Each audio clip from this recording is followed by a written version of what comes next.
Contra la trombosis. Hoy se recuerda, de hecho, el Día Mundial de la Trombosis. Doctora, buenos días.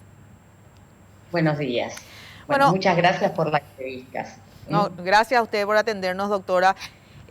Mucha gente no conoce de la enfermedad y esta campaña tiene mucho que ver también con eso, para que la gente aprenda, entienda y tenga solidaridad también con la gente que la sufre. Sí, básicamente, este es un día de conmemoración que se hizo en honor al doctor Rudolf Virchow, que es uno de los grandes investigadores con respecto a la trombosis.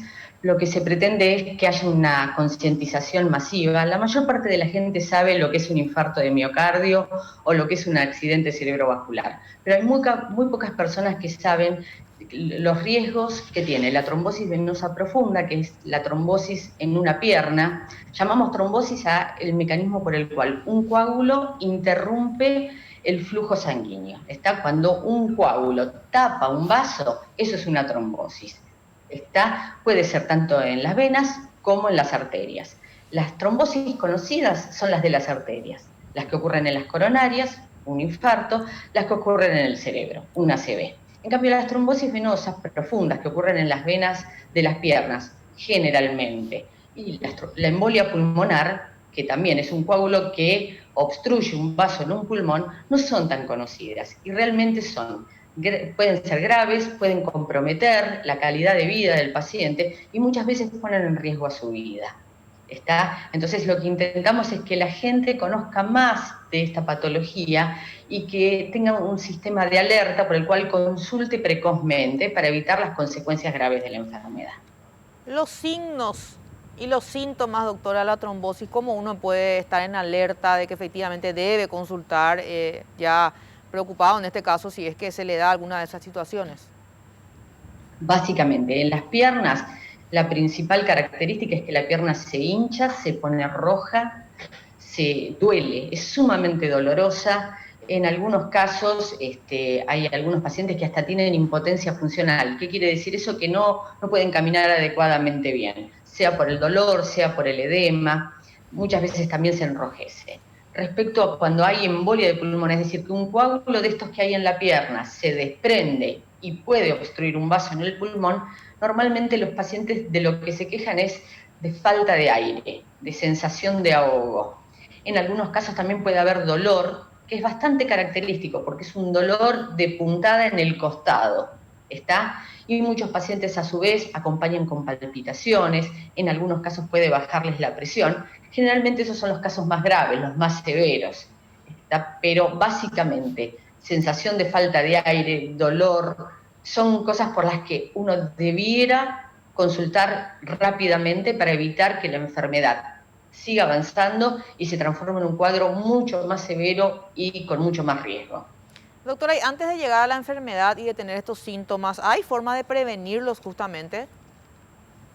Bueno, básicamente todas las trombosis se relacionan con ciertos factores de riesgo, como la hipertensión, tener la presión alta, los pacientes diabéticos tienen una mayor tendencia, el sobrepeso, el sedentarismo, estar quieto es un factor realmente muy severo de riesgo, la inmovilización prolongada, de cualquier causa, sea porque el paciente se acaba de operar, sea porque el paciente tiene que hacer reposo por alguna enfermedad, o sea porque está haciendo un viaje prolongado en donde no puede movilizarse. ¿No? Esto es clásico para nosotros que vivimos tan lejos de los viajes prolongados a Europa o a Estados Unidos, que llevan muchas horas y donde a lo mejor la clase turista no tiene mucha capacidad de poder movilizarse, o los viajes prolongados en micro, que son, por lo menos en la Argentina, muy frecuentes y llevan muchas horas, y eso hace que el paciente tenga riesgos si no intenta movilizarse un poco, mover las piernas, tratar de activar el flujo sanguíneo. Algunas, sí, sí, doctora, le escucho. Perdón. No, No, le por iba a favor. consultar si algunas afecciones ya autoinmunes o algún tipo de cáncer asociado con la trombosis se vuelve mucho más peligroso para la persona.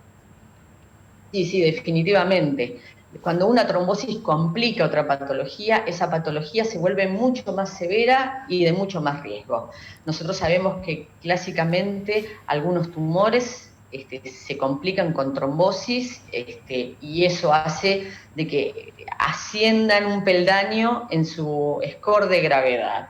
También hay enfermedades autoinmunes como por ejemplo el lupus, pero también hay ciertos procedimientos que pueden estar asociados con cierto nivel de trombosis y por eso se obliga, por ejemplo, después de una cirugía traumatológica, sobre todo las que afectan a cadera y a rodilla, hacer algún tipo de medicación o tomar algún tipo de medida de prevención para evitar que los pacientes se compliquen, ¿no? Muchas veces la medida de prevención puede ser algo tan fácil como hacer que el paciente deambule precozmente, o sea, tratar de que el paciente se ponga en movimiento rápidamente. En otros casos, cuando eso no es posible, uno puede recurrir o a métodos mecánicos, como pueden ser las medidas de compresión, o algunas medicaciones, que son los anticoagulantes, que usados en determinada dosis permiten evitar que se pueda formar ese coágulo. Ahora, doctora, con el tema del COVID, ¿qué informes tienen ustedes de pacientes con trombosis que también tuvieron este virus? Bueno, lo que se sabe es que la manifestación más severa del COVID tiene no solo la cuestión del virus, sino que hay un mecanismo de inflamación asociado con trombosis que hace que los cuadros se agraven. ¿Está? Y eso se ve particularmente en los pacientes que han requerido algún tipo de internación en áreas más críticas o de mayor complejidad. Nosotros sabemos que los pacientes muchas veces que han permanecido inmovilizados, todos ellos requieren de que les demos profilaxis y en la mayor parte de los casos esa profilaxis es a través de medicación. Una vez que el paciente está dado de alta, durante las primeras 2 semanas el riesgo de que presenten un episodio de trombosis es relativamente alto. Ujú. Puede llegar hasta casi un 3%. Y de embolia de pulmón, que sería la manifestación más grave, hasta casi un 1%, es un poco menos de un 1%. Entonces, lo que estamos viendo y consensuando los que nos dedicamos a esta parte de la medicina es la necesidad de prolongar estas medidas de prevención por lo menos 2 semanas como mínimo, y en algunos casos, si el paciente tiene muchos factores de riesgo asociados, prolongar eso hasta casi 6 semanas. Pero por supuesto, esto se hace sobre la evaluación personalizada de cada paciente. No todos los pacientes tienen que recibir medicación, no todos los pacientes tienen que recibirla por un periodo tan prolongado. Uno se fija a ver qué cosas tiene el paciente como para determinar cuál es su riesgo y a partir de ahí tomar la decisión personalizada de qué es lo que requiere. Pero sí es cierto que la trombosis en el esquema de lo que es la pandemia y de lo que es la enfermedad por COVID juega un rol importante y muchos de los pacientes que hacen la enfermedad severa tienen este mecanismo de trombosis asociado. Doctora Dolores Puente, muchísimas gracias por su tiempo.